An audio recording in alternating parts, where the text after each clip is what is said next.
Olá, meu nome é Cleilton Amaral, professor de Geografia. O nosso estudo é voltado para os alunos do nono ano do ensino fundamental e o nosso foco de estudo hoje é industrialização e as transformações no trabalho. Vamos acompanhar primeiramente a questão conceitual. Afinal, o que é trabalho? É o conjunto de atividades produtivas ou criativas que o homem exerce para atingir determinado fim. É também atividade profissional regular, remunerada ou assalariada. Necessita do uso de capacidades físicas e mentais. É o conjunto de trabalhadores que participam da vida econômica de um país. Como a industrialização alterou o trabalho no mundo? Como era o trabalho antes da indústria? A própria figura nos ajuda a entender. Para quem se lembra disso, já estudou isso no passado, que eram os artesãos que controlavam a produção desde o princípio. Se tratava de fazer um casaco, cuidava da ovelha até chegar na sua maturação para poder tirar a lã, fazer a fiação e, portanto, conseguir fazer o casaco. Então esse era um processo dos artesãos. E com a chegada das máquinas, vamos ver no caso desse questionamento um pouco mais à frente. Acompanha comigo. O que mudou então no trabalho em relação à indústria? Bom, a Europa na segunda metade do século XVIII foi marcada por profundas mudanças econômicas e sociais. Essas mudanças econômicas e sociais promoveram as seguintes mudanças: novas invenções, à medida em que os concorrentes percebiam que estavam sendo passados para trás, começavam a investir em outras formas, outras técnicas, e isso produziu essa corrida por novas invenções. O tempo se tornou valioso, ao contrário do processo artesão, que era feito os produtos artesanais, que também demandavam um certo tempo, demorava mais para um pedido ser entregue para o seu cliente. A partir daí, o tempo passou a ser valioso, porque quem conseguisse produzir em menor tempo conseguia ter uma clientela muito além do que aquele que estava com um tempo muito maior para entregar o produto. Os trabalhadores foram obrigados a seguir o ritmo das máquinas, e não a máquina seguir o ritmo do homem, como acontecia no caso do artesanato. A Revolução Industrial trouxe a intensidade da exploração da mão de obra, aquela coisa sem descanso, mais de 16 horas de jornada de trabalho. Quero aqui de novo fazer uma relação com o artesanato, que havia toda uma logística no campo, que ela estava no campo e numa cidade, que tinha lá o seu período de... não tinha essa pressa toda, o modo de produção, ele tinha o tempo para você trabalhar nas atividades do próprio fazendeiro, nas atividades necessárias para a subsistência, e uma parte do tempo era usada para as práticas do artesão. Então veja que não demandava uma velocidade como as máquinas cobram. Intensidade também da exploração do trabalho infantil. Nesse período aí pouco importava se era criança, mulher, seja o que idoso, todo mundo tinha que ser trabalhador.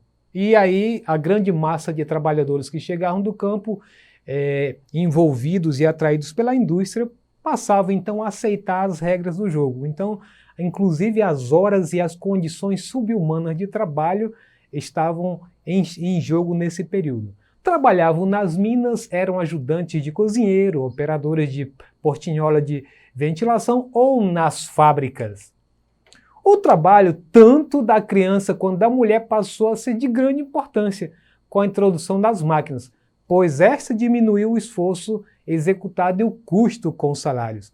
As mulheres também passaram a ser exploradas nas fábricas com longas horas de trabalho e salários baixos. E o que mudou no trabalho com a globalização? Aí eu faço uma saída lá do século XVIII para praticamente o século XX, no século passado, onde se intensificou mais essa relação. Vamos lá então.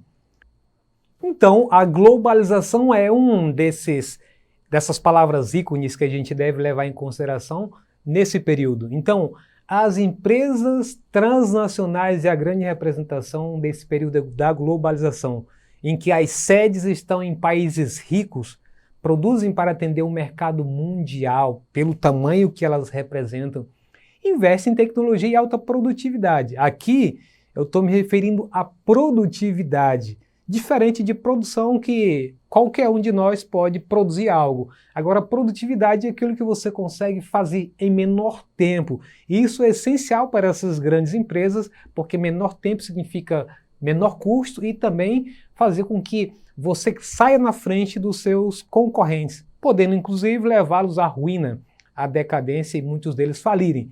Então isso é uma das formas das gigantes disputarem o mercado mundial. Ainda a respeito da globalização, as empresas transnacionais promovem a dispersão espacial da indústria, que até então é bom lembrar que elas estavam basicamente na Europa no século XVIII, e aí depois elas começam a se dispersar pelo mundo inteiro. Então as unidades de fabricação em países que ofereçam incentivos, ou seja, qualquer país, e isso aí o Brasil não está fora disso, para quem acompanha esse debate de atrair investimento estrangeiro, à medida em que o país oferece vantagens, super vantagens, para essas indústrias virem, elas vêm. Ou seja, eu consigo para vocês um terreno, consigo empréstimo a longo prazo de 30, 40 anos, consigo incentivos fiscais, ou seja, conseguir todas as condições que qualquer um quer para poder subir na vida. Se você tivesse alguém que desse dinheiro para você trabalhar e você tentar subir na vida, você receberia. Isso é o que as empresas estrangeiras conseguem dos nossos governos para poder dizer, olha, tem investimento de fora e isso vai trazer, entre aspas, mais trabalho para a população. Também elas oferecem incentivos, recebem incentivos, sejam fiscais, mão de obra barata, que isso é uma condição, isso é um dos segredos para você entender por que o Brasil e outros países da América Latina, ou talvez da África e da Ásia, os governos não conseguem aumentar o salário mínimo de suas populações, porque existe toda uma situação envolta aí por trás que não é possível simplesmente você dizer, olha, o salário agora é 1.050, vai para 3.000, 4.000, porque esse é o salário ideal. Porque todos esses países estão vinculados a investimento de empresas estrangeiras que não concordam com esse tipo de procedimento. Então, tem muito a ver com isso para você não ficar nessa armadilha, mas poderia ser tanto. Não, mas tem que entender o contexto num todo. E acesso direto às matérias-primas. Então essas indústrias, elas buscam, além da mão de obra barata, os incentivos fiscais, as facilidades que o governo dá, estar próximo da matéria-prima, seja carvão mineral, seja petróleo, seja qualquer outro mineral ou água que faz parte do processo produtivo, para que elas possam se animar a se implantar nesse país que está convidando. Reduzam os preços finais de seus produtos. Então tudo isso que a gente discutiu influencia na redução do preço de suas mercadorias, que isso vai influenciar, inclusive, com que as indústrias que são as filiais que são levadas para outros países se agigantem e muitas das vezes se tornem maiores do que a própria indústria que tem a sua sede em outro país, ok? Países que oferecem as condições para atrair multinacionais, olha o detalhe aí, China, Coreia do Sul, México e Brasil. E aí eu queria dar um destaque para o caso da China, porque quando a gente observa a China, que tem cerca de 300 milhões de habitantes, que fazem parte da classe média, e 1 bilhão deles que fazem parte tanto do setor agrário, como estão disponíveis como a força de trabalho super barata, então isso é um grande atrativo para o mundo, não só porque vão ter mão de obra barata, mas porque também terão um mercado consumidor gigantesco. Então isso faz com que a China seja o número 1 de atrativo dos países para investimento em seu país. Distribuição da população, cada unidade produz determinado componente. Por exemplo, o carro comprado no Brasil é feito em várias unidades, assim como o seu celular também tem componente de vários lugares do mundo. O carro, o próprio computador. Então, difícil, até mesmo as aeronaves, né? Existem países que querem comprar aeronaves militares e recebem boicote dos países que são responsáveis por determinado componente, porque ele não aceita que aquele país possa comprar. Como é o caso da Argentina, que busca comprar aeronaves militares, mas a Inglaterra, que já teve conflito com a Argentina pelas Ilhas Falkland, ou Ilhas Malvinas, não permite que compre porque tem componentes fabricados na Inglaterra. O que mudou do trabalho com o maior emprego de tecnologia, automação robótica e informática, robôs e máquinas substituem funções exercidas por trabalhadores, transformação na produção industrial gerou muito mais melhorias, mas também apresenta pontos negativos. Com base nisso, todas essas informações que a gente passou, são muitas por sinal, é bom que quando você tiver, você possa fazer uma pesquisa mais aprofundada, aí tem algumas temáticas importantes para você ter um norte. Vamos então para o nosso exercitando. Preste atenção para a primeira questão. Assinale a alternativa que não se refere a uma característica presente nas empresas multinacionais ou transnacionais. Letra A, mobilidade territorial internacional.